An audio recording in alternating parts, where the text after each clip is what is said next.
No Saber Direito desta semana, Flávio Grutti traz um curso sobre direito civil. Durante as 5 aulas, o professor abordará a prática nas ações indenizatórias, os aspectos dos contratos no direito civil e as fraudes nas partilhas de bens no divórcio. Já está no ar a aula 4.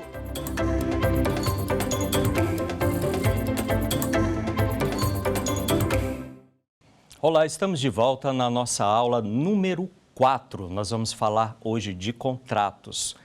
Vocês que estiveram conosco nas aulas anteriores, nós falamos nas aulas 1 e 2 sobre responsabilidade civil.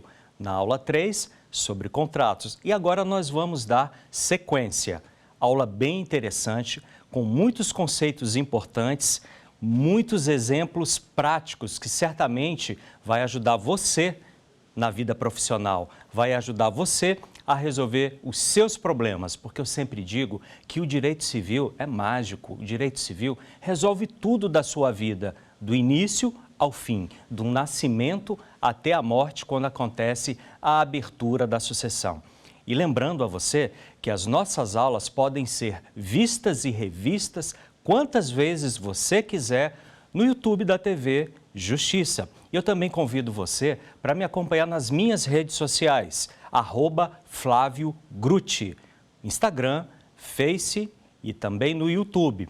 Então vamos começar essa 4ª e última jornada sobre contratos. Eu vou começar com um tema muito importante que poucos advogados, poucos juristas utilizam, que é o Instituto da Venire contra factum proprium. Venire contra factum próprio.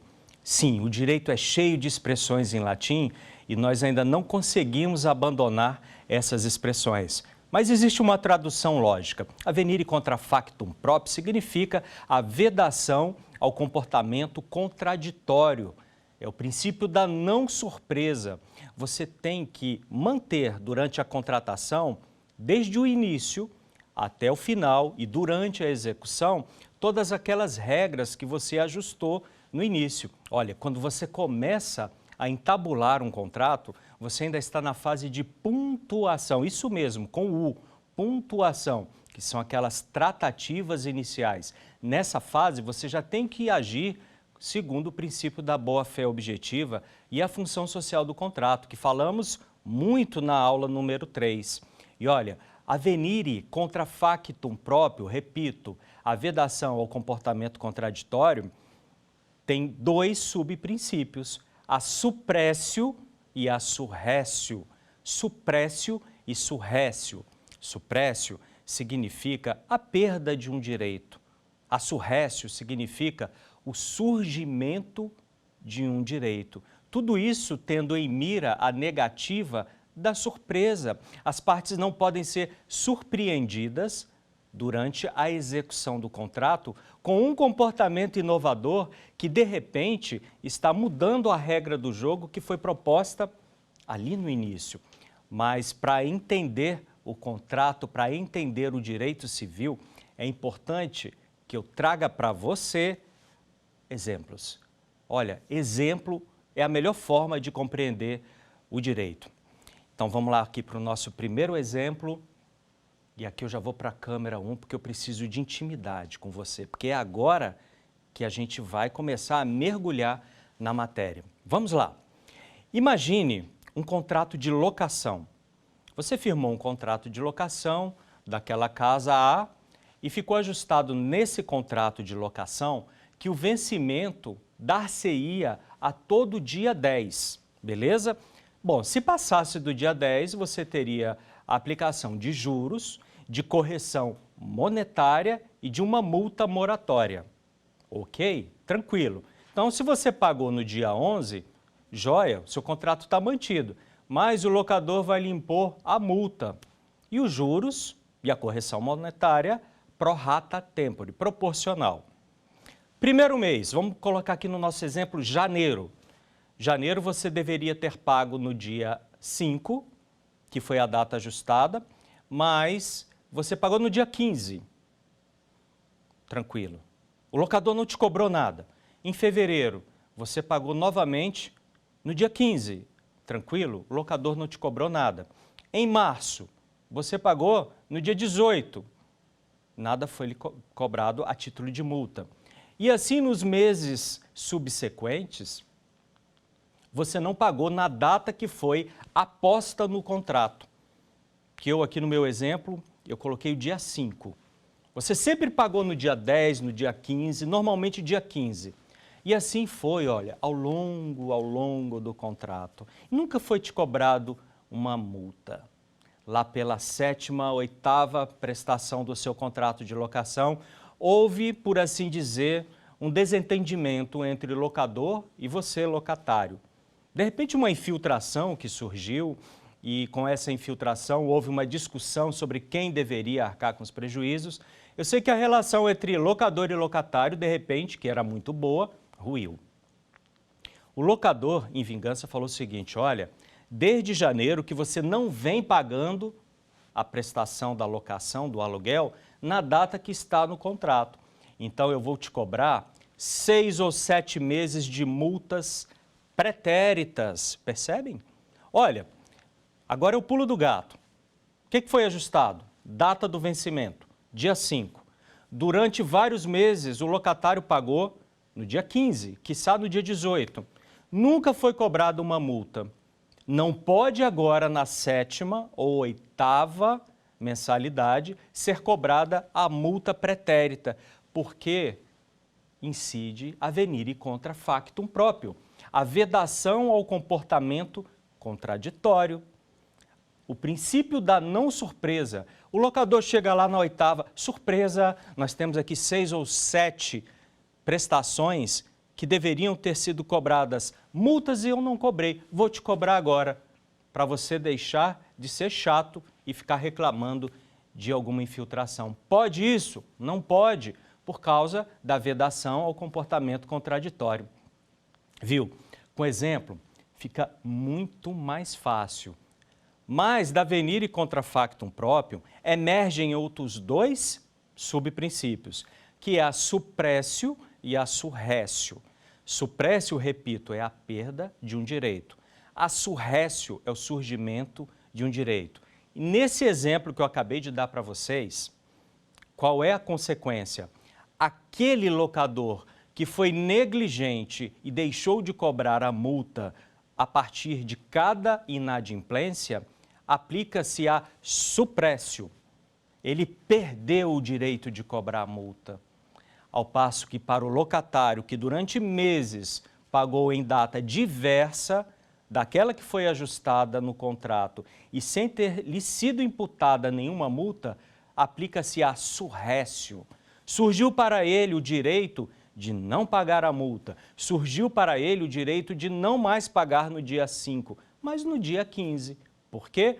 Porque a verdade real, o dia a dia da execução do contrato, caminhou nesse sentido e os signatários, os contratantes, haja vista a bilateralidade do contrato e a sinalagma do contrato, estabeleceram com o uso, com a execução, que seria no dia 15.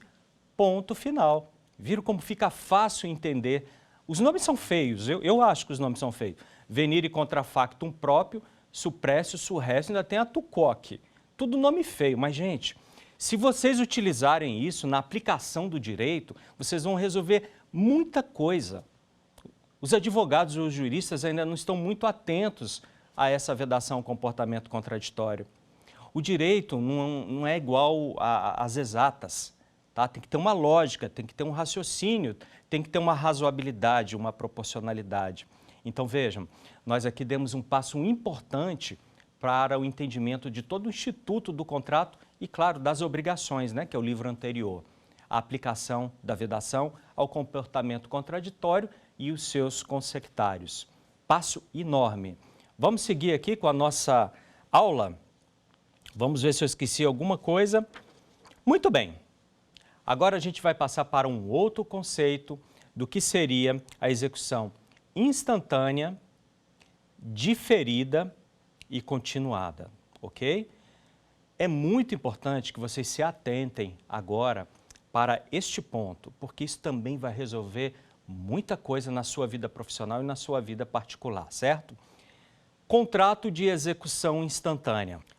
No meu exemplo, nós teremos dois personagens, eu e você. Então vamos lá. Eu estou comprando o seu carro, paguei o preço, você me entregou o carro, me entregou as chaves. Nesse momento, o contrato está concluído, já operou a tradição. Lembra que nós falamos que a tradição no contrato de compra e venda de bem móvel é suficiente para inverter o domínio, inverter a propriedade? Por que que esse contrato, dessa forma do nosso exemplo, significa execução instantânea? Porque ele foi cumprido, adimplido imediatamente. Agora vamos mudar aqui um pouquinho o personagem, tá? Eu ainda sou o comprador, você é a concessionária. Bom, eu escolhi o modelo X, te paguei o preço, tome aqui os R$250 mil do carro que eu estou comprando. Agora, o carro, senhor, só vai chegar daqui a 30 dias. Apesar de você, Flávio, estar comprando e pagando agora, eu só vou te entregar daqui a 30 dias. Então, a conclusão desse contrato está diferida no tempo, está protraída no tempo. Eu prolonguei. Isso que é um contrato de execução diferida, porque ele começa aqui, mas ele vai terminar logo mais. Ele vai terminar depois. Fica sujeito a uma condição suspensiva, qual seja a entrega do bem. Somente quando houver a entrega do bem, haverá a tradição. Beleza? Gente, e o contrato de trato sucessivo ou de prestação continuada? Estou falando de sinônimos. Como que funciona isso? Todos os meses há uma prestação e uma contraprestação. Ou seja, um contrato de locação, por exemplo, é um contrato de trato sucessivo, de prestação continuada ou simplesmente um contrato continuado, porque ao longo da execução contratual, ao longo da vigência que foi entabulada, por exemplo, 12 meses, todo mês eu vou utilizar a coisa. Lembra que coisa é tudo que não é humano e direito, a gente chama de coisa? Beleza. Olha, no meu escritório, por exemplo, quando se trata de divórcio, geralmente o ex-marido ou a ex-esposa são chamados de coisa. Isso aí é o adjetivo que mais se utiliza. Mas aqui, seriamente, no direito, nós chamamos de tudo que não é humano. Joia? Então, veja, todo mês eu estou utilizando a coisa, não estou? A sala que eu loquei, e todo mês vai haver uma contraprestação pela utilização da coisa, que é o pagamento do aluguel. Esses conceitos de contrato de execução instantânea, diferida e de trato sucessivo ou continuado têm que ser compreendidos com exatidão por vocês, porque esses conceitos são importantes para compreender todo o contexto da matéria de contratos. Gente, eu não quero esvaziar o tema contratos em 2 encontros de 55 minutos, porque é impossível. Mas o que eu quero, e isso nós estamos fazendo, é oferecer muito conteúdo, muita fundação do direito, oferecer um assoalho bem rico, porque sabedores desses temas que eu estou trazendo para vocês aqui no Saber Direito, vocês vão resolver muita coisa. Vocês vão lembrar desse programa aí no futuro, quando vocês estiverem exercendo a profissão ou simplesmente vivendo. Então vamos seguir aqui. Falamos dos contratos de execução instantânea, diferida e continuada. Joia! Agora, vamos falar de um outro tema aqui bem interessante. Olha essa aqui, a teoria do adimplemento substancial. Teoria do adimplemento substancial. Já adianto que essa teoria só pode ser utilizada nos contratos de execução diferida e nos contratos de trato sucessivo ou de prestação continuada, certo? Como que funciona essa teoria? Vamos lá. Eu preciso aqui de atenção máxima de sua parte agora. Imaginemos, por exemplo, deixa eu ver o exemplo mais apropriado aqui para vocês. Imaginemos que você eventualmente tenha obtido um empréstimo consignado em folha de pagamento. Um empréstimo em 72 prestações, aquele bem longo que a gente pega quando a vida está bem difícil. Quando você toma um empréstimo, que nós chamamos de mútuo, você é o mutuário e quem prestou é o mutuante, ok? 72 prestações. A gente não pensa muito quando está em crise de liquidez. Crise de liquidez, para você que não é do direito, quando você está sem dinheiro, você está duro. Você não raciocina, você quer o dinheiro. Aí vem aquele contrato cheio de cláusulas, contrato de adesão, que você não tem nenhuma possibilidade ou quase nenhuma de mudar nada, apenas datas. E você assina. Só que existe uma cláusula lá que diz o seguinte: se você inadimplir, ou seja, se você ficar em débito, o contrato será rescindido. E junto com a rescisão do contrato, você terá o vencimento antecipado de toda a dívida. Então imagine a seguinte situação: contrato de 72 prestações. Você foi bem, chegou lá na prestação de número 60, 62, 63, aconteceu alguma crise de liquidez ainda maior na sua vida e você não conseguiu adimplir. Você ficou em mora. Aí a instituição financeira, com aquele coração que é peculiar, falou o seguinte: ó, você está notificado, você está em mora, se você não pagar a prestação de número 63 até o dia 30, o contrato está rescindido e eu vou cobrar de você, devedor, o remanescente das prestações de uma vez, vencimento antecipado. Está no contrato, não pode reclamar. Aí, olha, vou chamar a atenção aqui de você.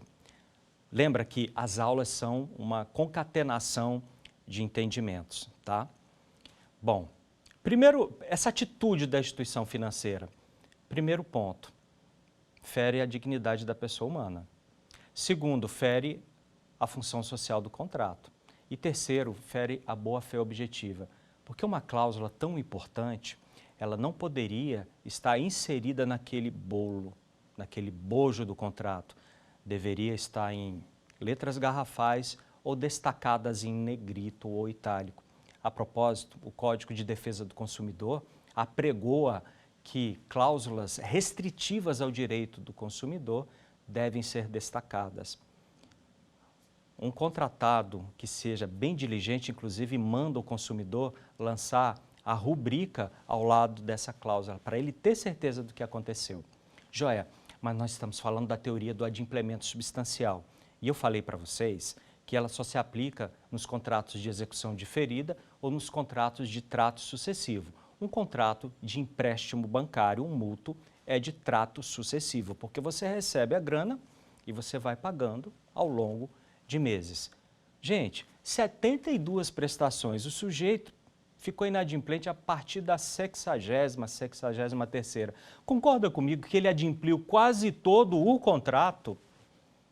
É razoável, é justo que lá no finalzinho a instituição financeira pegue a faca e rescinda o contrato e cobre tudo de uma vez com os consectários, multa, juros e correção monetária? Gente, empréstimo serve para quê?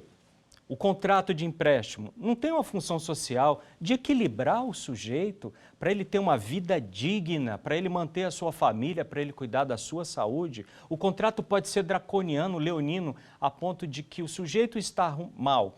Ainda vem a instituição financeira com aquele poder econômico enorme, enfia a faca para acabar com a vida do sujeito. Aí você pode aplicar a teoria do adimplemento substancial. Você já pagou quase tudo, você teve uma conduta reta e adimplente durante quase toda a execução do contrato. Aí chega lá no final, facada? Não, não pode. Lembra que eu falei que o direito civil está mais humanizado, menos contratualista? E aí você vai invocar a teoria do adimplemento substancial e você vai falar o seguinte, ó, mantenha o contrato. Juiz, por favor, mantenha o meu contrato e facilita esse pagamento e o juiz vai deferir. Agora, há exceções. Quais são as exceções? Tem que ter boa-fé objetiva, gente, dos dois lados. Não pode, de repente, você contratar, tomar um empréstimo e já prevendo que lá no final, eu vou deixar de pagar, porque depois eu faço um rolo e eu consigo baixar a prestação. Ou então eu vou comprar o ágio de um financiamento de algum bem e eu vou pagar 3, 4, depois eu vou ingressar com uma ação alegando, por exemplo, a onerosidade excessiva para tentar baixar a prestação, eu vou me dar bem com essa situação? Não, o judiciário vê ambos os lados, porque os contratos são paritários, mas se efetivamente havia uma previsão como essa, no meu exemplo das 72 prestações, a chance de aplicar a teoria do adimplemento substancial é bem grande. E nesse contexto, eu vou dizer aqui para vocês mais algumas coisas bem importantes, tá? Olha, a teoria do adimplemento substancial não se aplica ao devedor de alimentos. Como assim, Flávio? Imaginemos, isso é muito comum, o devedor de alimentos. O sujeito está atrasado a 12 prestações. A representante do menor ingressa com o cumprimento de sentença pelo rito da prisão. O sujeito é preso. Aí ele paga, das 12, ele paga 8. Deposita em juízo. E fala, Excelência, olha, eu devo 12, mas eu já paguei 8, aqui o recibo, aqui ó, tá pago, me solta. Solta não, não solta. O adimplemento substancial, ou melhor, a teoria do adimplemento substancial não se aplica à execução ou cumprimento de sentença, para ser mais técnico, de alimentos, tá? Então, se você está falando de alimentos, esquece a teoria do adimplemento substancial, porque antes de tudo, quando você pensa em alimentos, você pensa em vida, a dignidade da pessoa humana, daquele que recebe alimentos. Outro ponto, em ações renovatórias de locação comercial, também não se aplica a teoria do adimplemento substancial. E recentemente, o STJ pacificou o entendimento que a teoria do adimplemento substancial também não é aplicável àqueles contratos em que tem alienação fiduciária. Alienação fiduciária, eu vou comprar o carro de você, mas eu não tenho o dinheiro integral. Lembra que eu dei esse exemplo? Acho que foi na aula 3, salvo engano. Aí o carro custa 100 mil reais, eu paguei 60 mil com os meus recursos próprios e 40 mil eu fiz um financiamento. No momento em que eu fiz o financiamento, a instituição financeira, o banco XYZ, pagou o vendedor e aí agora a relação jurídica é entre mim e a instituição financeira. Tem fidúcia. Fidúcia significa o quê? Confiança em direito. Toda vez que nós falamos em fidúcia, nós falamos em confiança. Então veja, por que o STJ decidiu nessa linha? Poxa, se alienação fiduciária tem a ver com fidúcia, e fidúcia é confiança, nós temos que coibir aquela prática de um sujeito que financia um veículo e de maldade deixa de pagar as últimas prestações. Para quê? Para provocar uma rediscussão, uma mora e, quem sabe, levar alguma vantagem nisso. Então, gente, o STJ já pacificou, está bem pacificado mesmo, em que pese algumas decisões sazonais isoladas dos tribunais estaduais, mas a teoria do adimplemento substancial não se aplica quando houver fidúcia, alienação fiduciária sobre aquele bem. Joia? Essa informação ela é bem importante porque vai refletir nas suas ações daqui para frente. Vamos continuar? Ainda falando de contrato. Olha uma curiosidade importante, mais do que curiosidade, é um conhecimento importante que também vai te ajudar muito na análise e na elaboração de contratos de promessa, de compra e venda. Você já parou para pensar por que o contrato tem a palavra promessa? Por que é contrato de promessa de compra e venda? Sabe por quê? Porque aquele contrato particular, prévio, ainda não é o contrato, apesar de ter o nome de contrato. Quando você está mexendo com imóveis, o contrato é a escritura pública, ok? Aquele instrumento particular de promessa de compra e venda é promessa porque os contratantes estão prometendo entre si que lá na frente será lavrada uma escritura pública, ok? A escritura pública que é o contrato. E a inversão da propriedade só vai se operar quando efetivamente houver o registro. Falamos isso na aula anterior. Daí o nome promessa, porque não é o contrato. Me perguntou muito, Flávio, é necessário numa transação envolvendo a compra de um imóvel que seja feito um instrumento particular de promessa de compra e venda? A resposta é não, não é indispensável, porém é aconselhável. Repetindo, para fixar, Flávio, o instrumento particular de promessa de compra e venda é obrigatório? Não é. Você pode combinar que vão direto lá no cartório lavrar a escritura, ponto. Olha, eu gostei do teu apartamento, eu vou pagar os 2 milhões que você quer. Vamos fazer um instrumento? Não, eu vou te pagar à vista. Pega aí as certidões, segunda-feira a gente encontra lá no cartório de registro imobiliário e a gente já lavra a escritura. Está tudo certo, está tudo certo. Um instrumento particular de promessa de compra e venda, porém, ele é aconselhável porque ali você já ajusta as intenções. Ali você já insere algumas cláusulas que vão garantir o pagamento e o exato cumprimento do seu contrato no tempo. Então, por exemplo, ali você já ajusta o objeto. O objeto do contrato, ele tem que ser muito bem objetivo, muito bem delineado. Você ajusta as cláusulas de pagamento, o preço, a forma de pagamento. X é o sinal, Y é a prestação intermediária e Z é a quitação por meio de um empréstimo, por meio de um financiamento imobiliário, por exemplo. Depois você vem com a cláusula das arras, ou sinal e princípio de pagamento. Eu vou explicar isso já já. Depois você vem com as cláusulas penais, que são as penalidades que são impostas aos inadimplementos, tanto por parte do vendedor quanto por parte do comprador. Depois você vai colocar as disposições gerais. Lá no final, é aconselhável você colocar também a cláusula da corretagem. Flávio, mas o corretor não é um terceiro estranho? Não tão estranho, ele não está comprando e vendendo. Mas é interessante que ali no seu contrato você insira, olha, já está ajustado que o vendedor, eu, vou pagar 5% do valor dessa dívida, dessa transação, para o corretor da imobiliária X no valor de tanto. Porque a partir do momento que você ajusta ali no seu instrumento particular de promessa de compra e venda, você aniquila qualquer tentativa posterior de rediscussão da cláusula da corretagem. E lá no final você vai ter a irrenunciabilidade e a cláusula de eleição do foro. É uma matéria muito interessante. Seriam necessárias umas 2 aulas para a gente alinhavar um contrato. Mas hoje há tempo suficiente para a gente falar de alguns pontos bem importantes, a começar pelas arras. Vamos lá? Vou voltar aqui para minha câmera 3. Arras.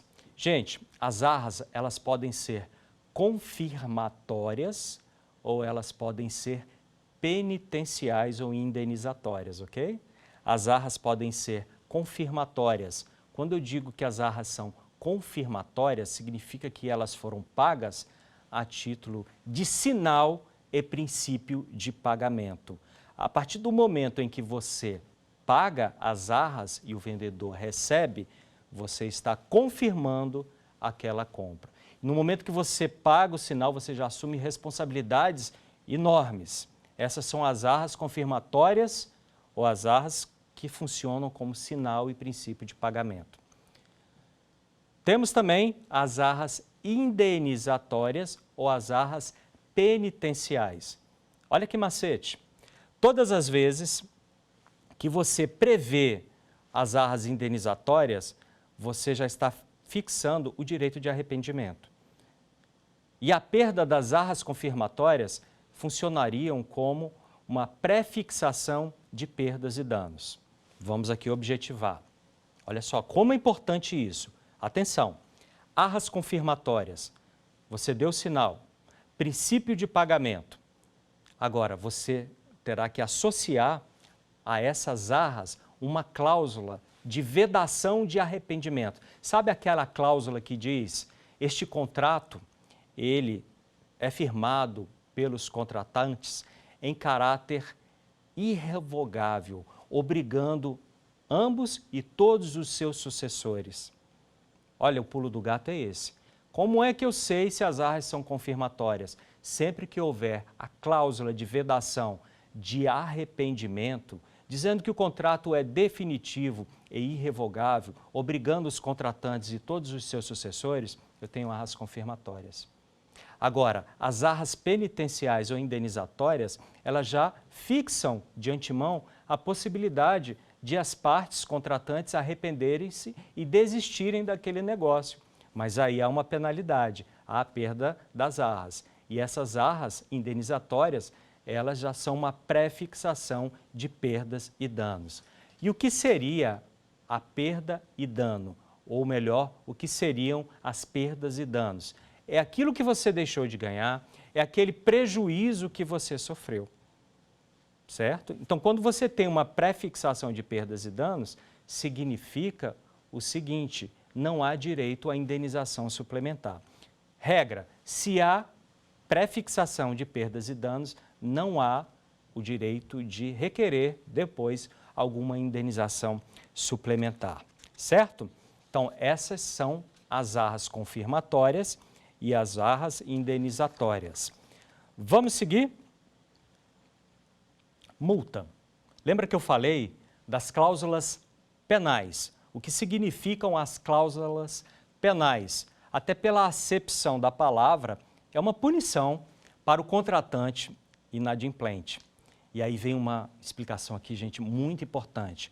Você, quando eu te falo em mora, o que você pensa? Normalmente a resposta é a seguinte: mora é atraso. Também é atraso, mas não é só atraso. Mora significa o cumprimento imperfeito de uma obrigação. Então, no conceito de mora, eu tenho cumprimento imperfeito de uma obrigação, que pode ser o atraso ou pode, de repente, ser uma obra mal produzida, mal construída. Já a multa compensatória, ela é aplicada normalmente quando não há mais interesse na execução daquele contrato. A multa compensatória, ela funciona como uma pré-fixação de perdas e danos. Por isso que a multa compensatória, ela vem lá no finalzinho, perto da rescisão do contrato. Ela é maior do que a moratória, porque quando você aplica compensatório, o contrato vai ser extinto. E aí você já vai pedir a indenização. E qual é a indenização? É aquilo que está fixado ali na multa compensatória e você não pode pedir nada mais além daquilo que foi fixado. Ainda está nebuloso? Eu vou dar um exemplo que vai ficar bem legal para você entender. Vamos supor que você é um microconstrutor e eu pedi para você o seguinte: olha, eu vou te pagar 50 mil reais para você construir um canil na minha fazenda. Eu sou criador de cães de raça, eu levo meus cães para exposição e eu quero um canil bem bacana. Ok? Ok. Dei a primeira parte e você, né, que é meu construtor, meu empreiteiro, você falou que em 60 dias você ia entregar a obra. 3 canis, conforme o meu projeto, incluindo o tipo de parede, o tipo de piso, telhado e o local para os animais tomarem sol e se alimentarem. Certo? Esse foi o nosso contrato. 60 dias para entregar. Muito bem. Se você, empreiteiro, não me entregou até o 60º dia, a partir do dia seguinte você está em mora, porque você está em atraso, ok? Agora, suponhamos que você tenha me entregado essa obra até o 60º dia, mas estava tão mal feita. Olha, o piso não está conforme eu contratei, isso aqui vai reter sujeira, vai adoecer meus animais. A parede, ela está muito grossa, vai machucar o pelo do meu animal. E o telhado não era com essa telha de amianto, era com telha de barro. Então, o projeto não está certo, você está em mora. Veja, você entregou a obra até o 60º dia, mas a execução está imperfeita. O objeto não foi atingido, você falhou nesse ponto. E porque você falhou nesse ponto, chegou o momento que eu vou ter que tomar uma decisão. Atenção, gente, a decisão. Entenderam que a multa moratória ou a mora é o cumprimento imperfeito do objeto contratual. Legal. Tanto no caso de atraso no adimplemento, quanto na entrega perfeita do objeto. Eu ainda quero que você entregue o meu canil. Eu ainda quero que você execute esse contrato. Mas eu vou te punir. Eu vou te aplicar uma multa moratória pelo seu atraso e pela sua falha. Então veja que, olha só o pulo do gato. Quando eu falei que eu ainda quero que você execute aquela obra, significa que eu ainda quero o contrato, mas eu vou te punir, eu vou te aplicar uma multa moratória, eu vou te penalizar e ao mesmo tempo te disciplinar, que doravante a fiscalização e a exigência de minha parte, que sou o seu contratante, será ainda maior. Agora, vamos mudar aqui um pouquinho o panorama. E como eu vou mudar o panorama? Vou mudar de câmera também. Olha só isso. Eu não quero mais que você execute esse contrato. Ficou muito ruim. Está muito fora das características. Então, o que eu vou fazer? Eu vou rescindir esse contrato e vou te aplicar, seu devedor faltoso, seu empreiteiro relaxado, uma multa compensatória. Essa multa compensatória já é uma pré-fixação de perdas e danos, ok? A multa compensatória, segundo o nosso contrato, implica em R$50 mil. 50 mil reais. Essa é a multa compensatória. Eu vou te cobrar essa multa compensatória e eu não vou poder te cobrar nada mais além disso. Aí você pode perguntar, mas os cachorros, por causa do atraso, tiveram que ficar no hotel de pet e o gasto passou, o gasto foi de R$70 mil. Já era. Se eu apliquei a multa compensatória e ela é de 50, eu não posso cobrar a diferença de R$20 mil. Porque no momento em que eu a previ no contrato e eu a apliquei e a cobrei, eu já exauri o meu direito à indenização. Ou seja, eu não posso pedir indenização suplementar. O limite é a multa compensatória. Só mais um detalhe, gente. Multa compensatória não pode ser aplicada juntamente com a perda das arras, tá? Isso aí significa em direito um bis in idem, ou seja, dupla penalização em face de um evento de inadimplência, ok? Então, perda de arras não pode ser aplicada juntamente com multa compensatória. Fechando o nosso raciocínio, eu aplico a multa moratória quando há um cumprimento imperfeito, mas eu ainda quero a contratação. Multa compensatória, eu não quero mais a contratação e eu também não posso pedir uma indenização suplementar. Lá na multa moratória, eu posso te aplicar e aquela multa, ela tem o caráter disciplinador e punitivo, mas eu ainda tenho o leque de cobrar algum prejuízo decorrente daquela mora. Entenderam? É fácil, gente, é só vocês linkarem com esse exemplo do canil, vocês não vão esquecer nunca mais. Então vamos mudar de tema.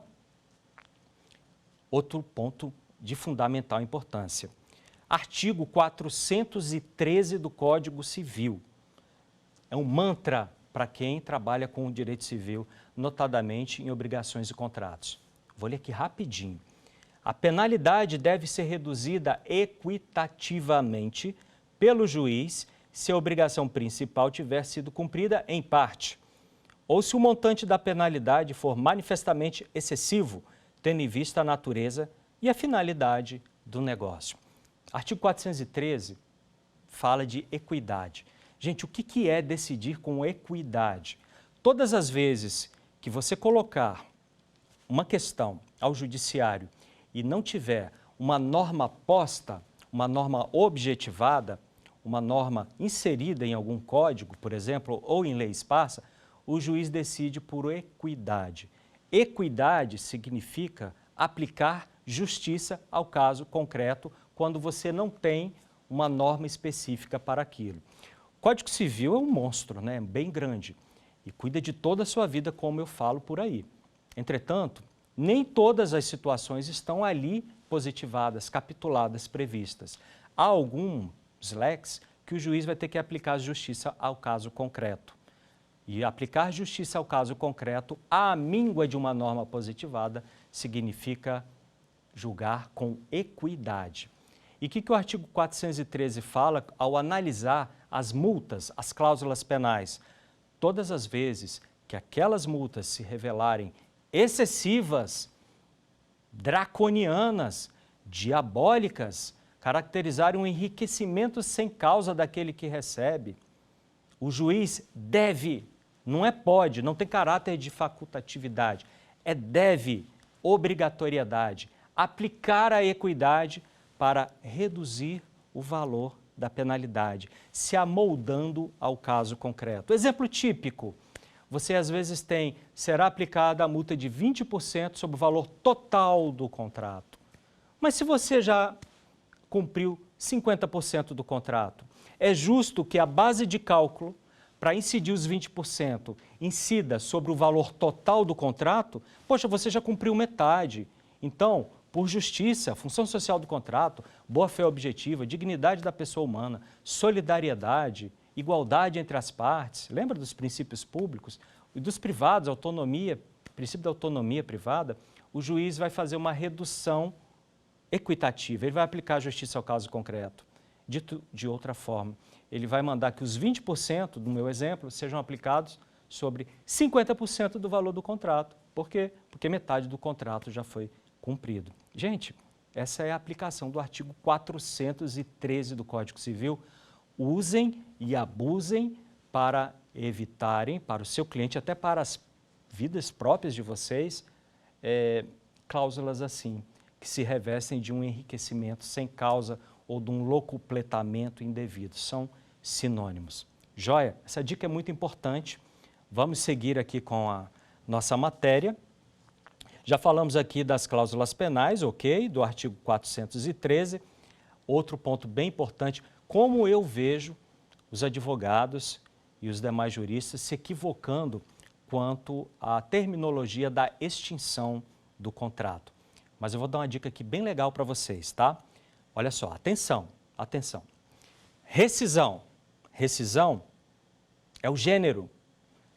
Do gênero rescisão, eu tenho duas espécies, acompanhe, que é a resolução e a resilição. Imagine, portanto, um triângulo aqui. Vocês estão vendo um triângulo aqui na tela. Aqui em cima, eu tenho a rescisão. Na base, eu tenho a resolução e a resilição. Todas as vezes que houver um inadimplemento, olha, todas as vezes que tiver um inadimplemento, eu tenho que falar em resolução. Quando não houver um inadimplemento, eu falo em resilição. Joia? Resolução linka com inadimplemento.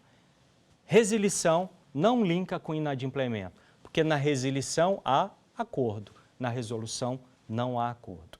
Na resolução, eu extingo um processo por meio de uma rescisão. Simples assim, uma rescisão unilateral. Normalmente, quando eu promovo uma rescisão unilateral de um contrato, eu também aplico multa. Por quê? Porque houve um inadimplemento. Agora, de outra banda, se eu, contratante e você contratado, juntos, de comum acordo, resolvemos por fim aquele contrato antes do término, nós vamos fazer uma resilição. E a resilição, ela é feita por meio de um termo aditivo. E lógico, se eu estou de acordo contigo, não há que se aplicar nenhuma penalidade quando se trata de resilição.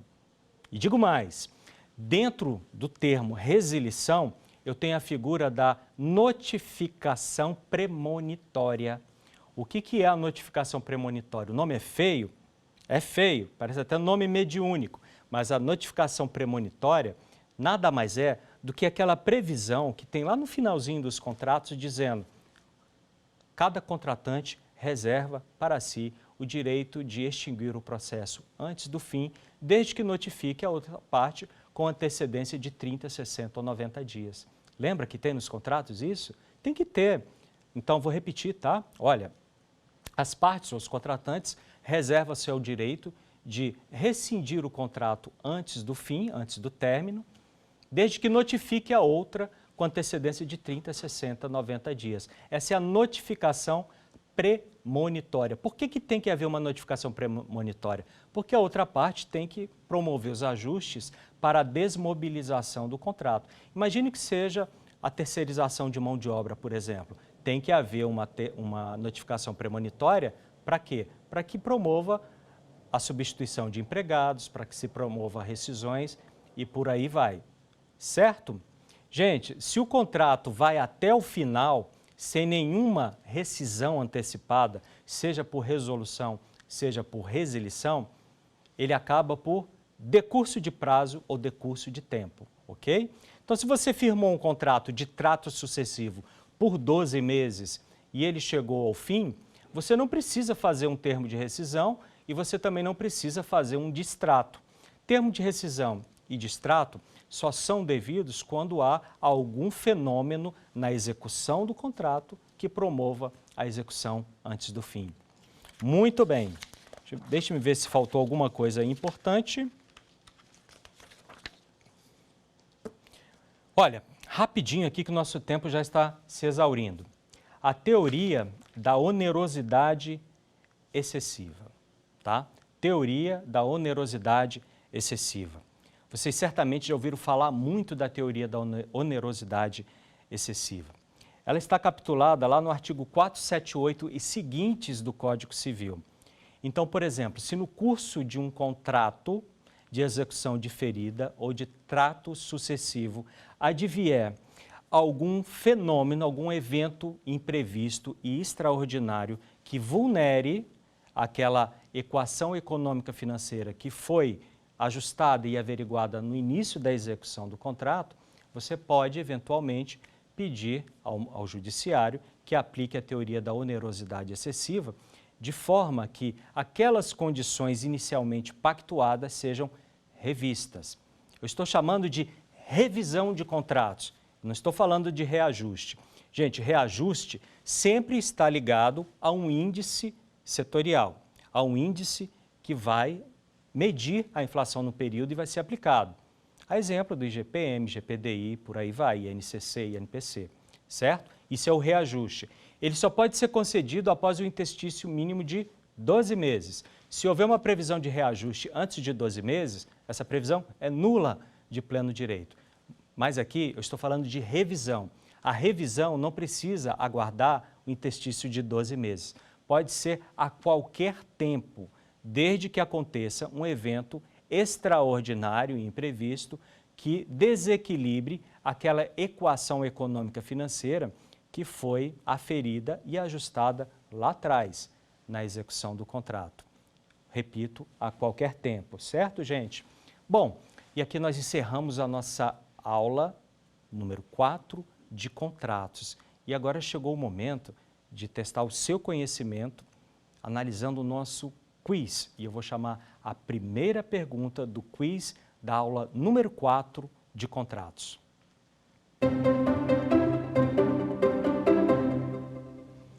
O contrato assinado por duas testemunhas é título executivo extrajudicial, segundo o artigo 784-3 do Código de Processo Civil. Nesse contexto, assinale a alternativa correta. Se faltar a assinatura das testemunhas, o credor, havendo inadimplemento, deverá obrigatoriamente ajuizar a ação de cobrança ao invés da ação de execução. Atente-se para o obrigatoriamente. Sempre quando tiver obrigatoriamente, sempre, nunca, é sinal que alguma coisa está errada. Se faltar a assinatura das testemunhas, o credor, havendo inadimplemento, poderá apor as assinaturas das testemunhas posteriormente. Se faltar a assinatura das testemunhas, o contrato será nulo. E se faltar a assinatura das testemunhas, o contrato será anulável. E aí, qual você acha que é a resposta correta? Acertou quem lançou a alternativa B. Gente, é o seguinte, a diferença é que o contrato ele pode ser cobrado diante de uma inadimplência por meio de uma ação de execução de título extrajudicial, ou você pode cobrar aquele débito por meio de uma ação de cobrança pelo procedimento ordinário. Eu explico. Quando você vai pela via da ação de execução, é mais fácil, muito mais fácil. A depender do título, você não precisa nem dizer qual é a origem daquele título, a depender do título, como a execução de um cheque, por exemplo. Agora, o contrato, para ele ter força executiva, ele precisa preencher os requisitos da lei. Dentre esses requisitos é que ambos os contratantes devem ter assinado e duas testemunhas também devem assinar. Então, se o contrato tem a assinatura de duas testemunhas, é um título executivo extrajudicial. E o credor pode cobrar aquele débito por meio de uma ação de execução muito mais fácil. Agora, se você não tem um título executivo, se falta a assinatura das duas testemunhas, o credor vai cobrar o débito por meio de uma ação de cobrança, procedimento ordinário bem mais longo, inicial, contestação, réplica e por aí vai, você tem que discutir a causa que deu origem à dívida. O grande lance é o seguinte, se você dormiu e não colocou no momento da assinatura do contrato a assinatura das testemunhas, você pode apor a assinatura das testemunhas posteriormente, desde que sejam testemunhas idôneas. Essas testemunhas, elas são apenas instrumentárias. Elas não estavam lá naquele momento, mas eles vão ler o contrato e vão dizer, realmente isso aqui existe, realmente esse objeto aqui tem a ver, ele é lícito, realmente as partes estão qualificadas. Então, se você tem um contrato que você não tem assinatura e ele foi inadimplido, você pede para duas pessoas idôneas assinarem e você terá um título executivo extrajudicial passivo de execução. Quiz número 2.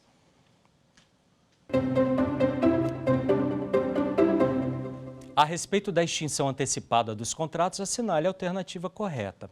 Se houver inadimplemento, poderá o credor aplicar a resilição do contrato. Se houver inadimplemento, poderá o credor aplicar a resolução do contrato. A resilição unilateral dispensa a notificação premonitória. Os contratos de execução diferida não comportam a rescisão antecipada. E aí? Falamos bastante disso. Qual você acha que é a alternativa correta? Acertou quem lançou a letra B. Se houver o inadimplemento, poderá o credor aplicar a resolução do contrato. Linka sempre resolução e inadimplemento. Resilição não há inadimplemento. Você não vai errar nunca mais. Pergunta número 3 do quiz e última. A respeito do pacta sunt servanda, os pactos devem ser cumpridos, assinale a alternativa correta. Vigora de forma absoluta no direito brasileiro. Cuidado sempre com o sempre e nunca e absoluto. Pode ser mitigado. Mitigado é relativizado, em face do princípio da função social do contrato. Impede a revisão dos contratos antes do interstício de 12 meses entre a assinatura do contrato e a eventual alteração das condições inicialmente ajustadas. Faltou ajustadas, falha minha. E justifica o princípio da autonomia privada. E aí, qual que você acha que é a alternativa correta? Pode ser mitigado em face do princípio da função social do contrato. Gente, hoje, lembra? Princípio da autonomia, da vontade, é errado. O céu não é mais o limite. Por isso que a gente fala do princípio da autonomia privada, que é diferente da autonomia da vontade.